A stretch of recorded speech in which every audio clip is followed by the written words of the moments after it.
Welcome to the Wine of the Month Club continuing winemaker series. I have it's a pleasure to have Morgan Twain-Peterson here from Bedrock Wines. And I know we have some family history in the wine business, and that would be... my father, who founded Ravenswood Winery back in 1976, was Joel Peterson. Oh, another 70s winery. Another 70s winery, yeah. He started in 74 with Joe Swan, and then started his own winery in 76. That's very interesting. So a lot happened in the wine business in the 70s. A lot, yeah. I mean, you see the foundation, the founding wineries really taking shape, you know, in the 70s. You see, you know, Ridge started actually in 68, but then you see Swan's first vintages. You see the early sort of great vintages of Mayacamas. Mondavi was around before them, but there's wines that they really sort of started to hit were 72, 74. So it's sort of when the first sort of inklings of momentum sort of occurred in the wine industry. Yeah.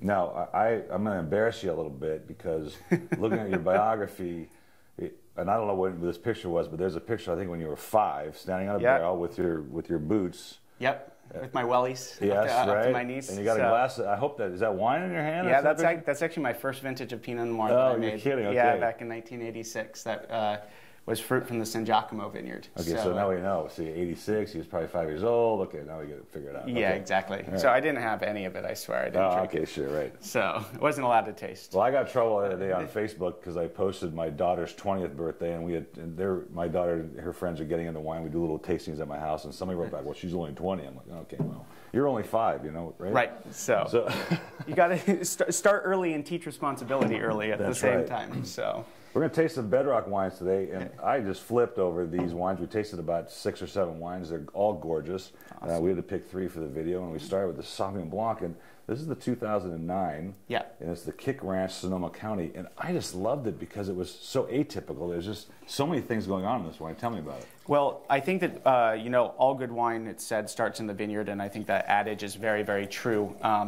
With this vineyard, Kick Ranch is on the backside of Spring Mountain, and it's planted in pure rock. Sauvignon Blanc has a tendency to be a really high vigor varietal, so it's really easy typically to get 6 or 7 tons per acre and make sort of innocuous wine with it. But when you plant it in these really, really, really sparse soils, like this crop's at under 2 tons per acre, so you get this really great fruit concentration. And then on top of it, I think that Sauvignon Blanc benefits from a little bit of wood, a little bit of oxygen. So I barrel ferment it in 1-, 2-, and 3-year-old French oak barrels and a little bit of stainless steel barrel as well. I stir the lees, but then I also, I don't put it through malolactic. So I want to retain all that brightness and freshness and exuberance, but I also want to have a little bit more fat, a little spice, a little bit of those sort of vanilla notes that you get from the wood. And the layers, the flavor layers in the mid-palate are gorgeous. You can unplug that phone. So. Just unplug the back of it. That's the BATF calling about the underage drinking. Yes, there you go. Okay, that's technical difficulties. Now I see this slight cloudy. This is a barrel. You barrel thieve this. Will you be filtering, fining? What do you do with it? So basically, before I came down here to LA on Monday, I racked all these wines out, put them in tank, and then pulled tank samples off. So these are the blends that are there. Right now, it's just cold settling. It'll get a sterile filtration because since it doesn't go through malolactic, you need to prevent it from going through ML. So to have to give it a sterile filtration at that point. But before that, the wine is fermented with native yeasts, and it's you know, try to keep sulfur levels to a minimum and sort of be as hands off as I can. But fortunately, any wine that you don't put through ML, you have to sterile filter. Well, it's gorgeous wine, and looking forward to having this in stock. I need a case of that too. Okay, now this one really blew me away. Yeah, the Rebecca's Vineyard Pinot Noir. This is a really, really cool vineyard, and there's a great story attached to it. This is a 14-year-old Pinot vineyard from a DRC suitcase clone in Pomard 4.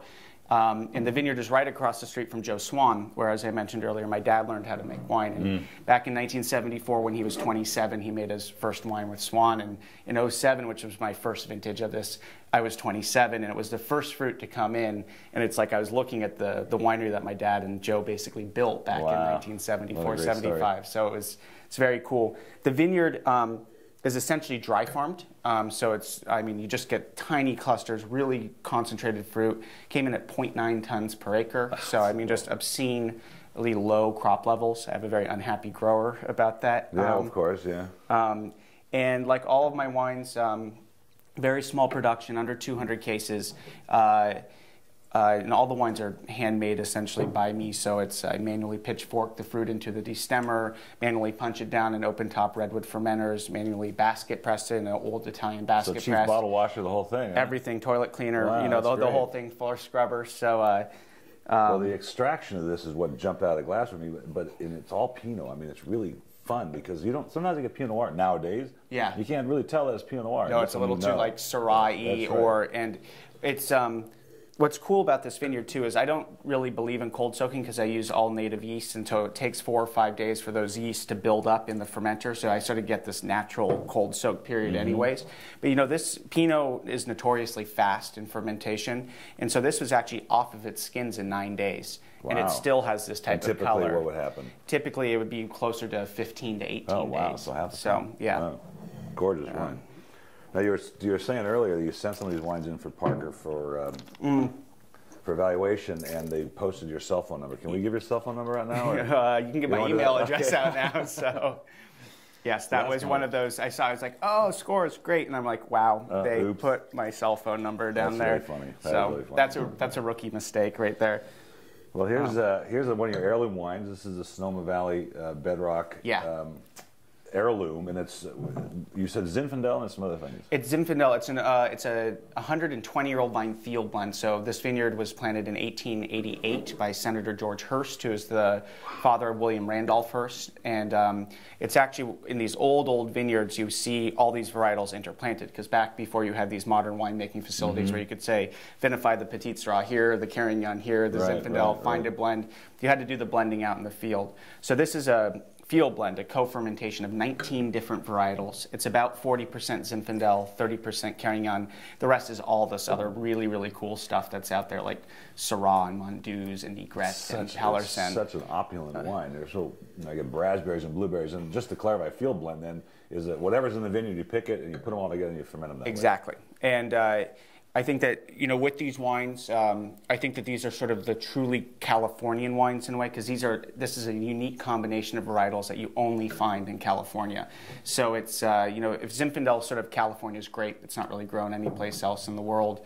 You know, this sort of collection of blending grapes is very much Californian, in the same way that, you know, Grenache and Mourvedre and Syrah and Chateauneuf de Pape. These are sort of our sort of Californian Chateauneuf de Papes in a way. Oh, it's a gorgeous extraction and color and character. And how many months in oak did you say? This saw 13 months in 35% new French oak, and a variety of puncheons, so larger barrels and smaller barrels were used. Really fun. And yeah, and I'm really pleased. 08 was a warm year, and so you really get this. We got 1.1 tons per acre, and so it's just like you just got these massively big black, you know, wines, which are, you know, are quite fun actually. Need a case of this too, Jen. Right, so 3 cases. Cool. Well, it's such a pleasure having you here. Oh, it's my pleasure. If you're really seriously, we'll come up, we'll pick some grapes for you, we'll pitchfork for you. What else can we do? Punch down press days. Punch down press days. Yeah, okay. The best is when you're waist deep inside the redwood fermenters, bucketing stuff out. So boy, that sounds like a ton of fun. It's fun for the first 2 times, and then it becomes work, right? It becomes work by November when it's about 30 degrees. So pleasure having you, Morgan. Thanks so much. Yeah, that's great.